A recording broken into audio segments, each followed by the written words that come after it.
Hey there folks, so welcome to Spectrum Pulse. We talk about music, movies, art, and culture. And today, we're going to be talking about the newest album from Calvin Harris, called Funk Wave Bounces Volume 1.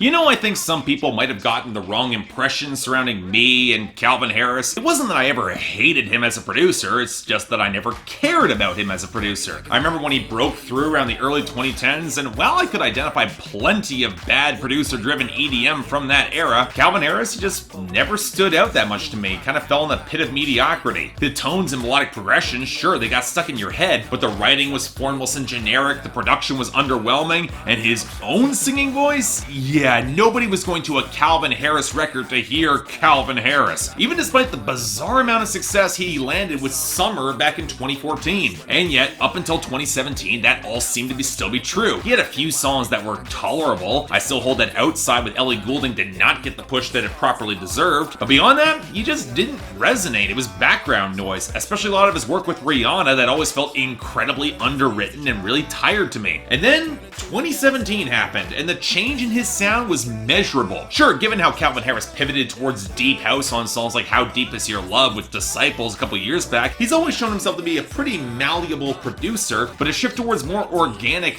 disco and adopting the splatter paint collaboration style more reminiscent of DJ Khaled, so throw a bunch of different people and see what works, that was interesting, that was measurable, and proved that his new project might actually be kind of compelling, especially considering how well songs like Slide, Heatstroke, and Feels, they worked for me actually for once. So for the first time in pretty much ever, I was looking forward to covering a Calvin Harris album, which is an incredibly strange feeling. So what did we get out of it? Well, yeah, this was a bit of a weird case, half because I felt that I heard nearly half the album before reviewing it officially, but mostly because I was trying to place this in context with Calvin Harris's other albums, and this is a pretty interesting and distinctive pivot. Not completely unheard of, he's tried to utilize some similar grooves back on his very early records in the mid to late 2000s before he broke through, but it does feel a little less charted territory for him, and thus for diehard Calvin Harris fans who have liked his mainstream sound in the early to mid 2010s, this will feel like a significant departure. He might lose some of them, whereas for me, I'd probably say it's easily one of his most listenable and likable projects of his career, and when it comes to mainstream pop right now in a retro disco sort of mold, a pretty damn solid and likable album. I could recommend this, and it has everything to do with the groove, something that was mostly absent from so much of his earlier albums. Sure, the percussion remains a little bit more programmed and stiff than I'd personally prefer, but with live bass guitar, real choppy guitar grooves, and gleaming synths that he's playing all himself, there's some actual bounce and organic flavor and flow to these songs. A shot of new disco and funk that might be a tad more damp and tinny than I normally love, but still remarkably solid. And with a solid instrumental foundation, Calvin Harris pulls together some melodic grooves and some of his best ever hooks. And instead of the blocky EDM synths, he's got something with texture and character that's memorable. I've already talked about the shimmering minor chords and hollow gloss around the guitars and synth and piano that made Slide such a natural fit for Frank Ocean back on Billboard Breakdown, or the bright jingling sparkle of Heatstroke with more textured percussion, or even how, despite the percussion feeling a tad stiff, Rollin still has a really great piano line that anchors a solid bass groove reminiscent of G-Funk that would show up later on Holiday opposite Snoop Dogg, which makes all sorts of sense. But then you have the even tighter, gummy grooves of Cash Out that ScHoolboy Q just handles damn near perfectly, and that's before D.R.A.M slips it up for a little bit more of a soulful swell that shifts the song amazingly well. Why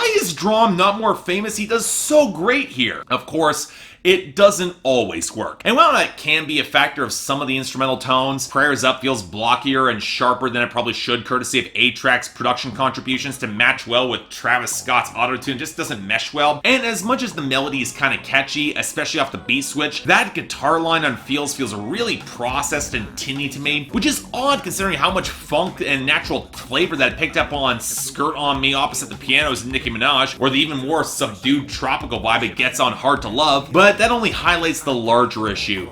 The guest stars. Put it bluntly, these are the sort of disco grooves, they require a different sort of energy and spark to put them over the top, especially compared to the EDM that Calvin Harris that made him famous. And the charisma and flow of the singer becomes a lot more important, or otherwise they're just feeling left stiff or lost. So, for example, while I'm not really crazy about how Frank Ocean doesn't quite bring the same energy as he could on Slide, Migos, they more than compensate, and it does fit in Frank Ocean's wheelhouse instrumentally, so it kind of works works for me. Similar case for Snoop Dogg on Holiday with John Legend, who's pretty game for it, or especially D.R.A.M and ScHoolboy Q making up for Party Next Door on Cash Out. By far the best example though is the easy chemistry between Young Thug, Pharrell, and Ariana Grande on Heatstroke, a song that really should have been pushed as a single. It's grown on me a lot. Almost kind of reminds me of that Mariah Carey Old Dirty Bastard collaboration. It's got that much flavor to it. It works. But on the flip side, then you got Future seemingly riding an entirely different groove on Rollin. Doesn't mesh nearly as well as it should with Khalid's soulful vocals, or Katy Perry giving an incredibly inert performance on Feels, or Jessie Reyez's interesting but clearly unrefined vocals on Hard to Love. She needs a little bit more training there. Really kind of a drab note to end the album on, if I'm being honest. But then again, go a song earlier with the 80s R&B vibes of Fakin' It. Kalani, she handles the sandy grooves and strings a fair bit better than Lil Yachty's general clumsiness and his rambling about pizza on his verse. Seriously. And then splitting the difference, you've got Nicki Minaj on Skirt on Me. And look, her verse is fine, and she at least gets this sort of groove and hook. She understands how to ride it, but her singing, complete with the auto-tune, it's a lane where she's nowhere near as interesting or as colorful as her rapping. It just doesn't really stand out to me in the best way it should. And that's the other thing.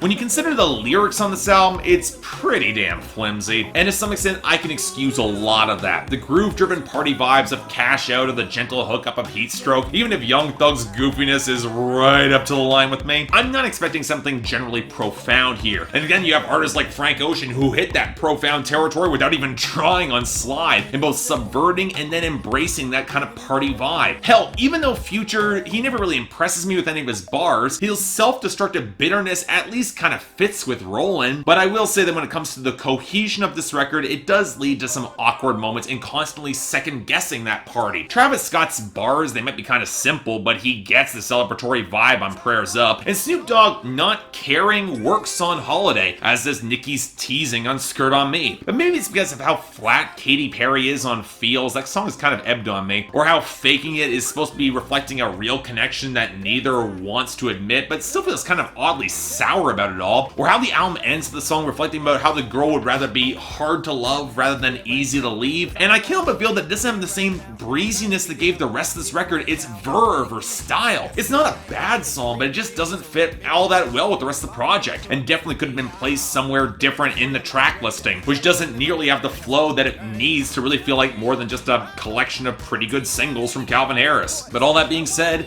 as a collection of singles from Calvin Harris, it's got some really solid cuts. Slide, Skirt on Me, Holiday, Rollin' if you can mostly ignore Future, and even then he's not terrible on it, especially on Cash Out and really Heatstroke. I love that track. Calvin Harris put together some damn good cuts here that are certainly more distinctive and memorable than a lot of his EDM work, on top of a pretty brisk runtime that means it doesn't really get bogged down or wear out its welcome, except maybe a little bit at the end. I think I'm gonna give it a light 7 out of 10. Definitely a recommendation. And hey, Calvin Harris said this was only volume 1 here. I'd be curious to see where any future sequels will take us, because it's got potential. Check it out. You won't regret it. So yeah, thanks a lot for watching. Like to like and subscribe, I'd be more than grateful. If you guys have any additional want to buy this record, links in the description below, and I got the poll up there for all you guys to tell me what you think about this, especially hardcore Calvin Harris fans, if you guys exist. I'm curious where you think this fits in with the rest of his discography, whether or not it's that much of a pivot, because honestly, I don't think it is.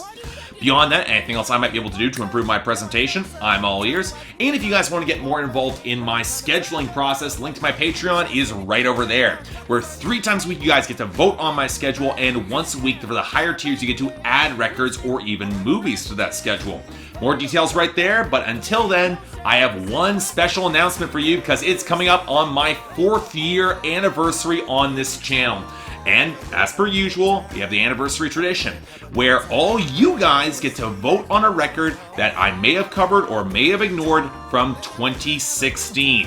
Leave your comments in the description below. I will be tracking them very carefully and counting up what record will get the most votes, and the one that does get the most votes from you and on the next couple of videos will be the 2016 record I will cover. Make sure to tag it as 2016 as it is the request and vote. I will be watching very carefully, and you guys, you don't vote more than once. I'll be watching for that. But until then, I'm Mark, you're watching Spectrum Pulse, and I'll see you next time.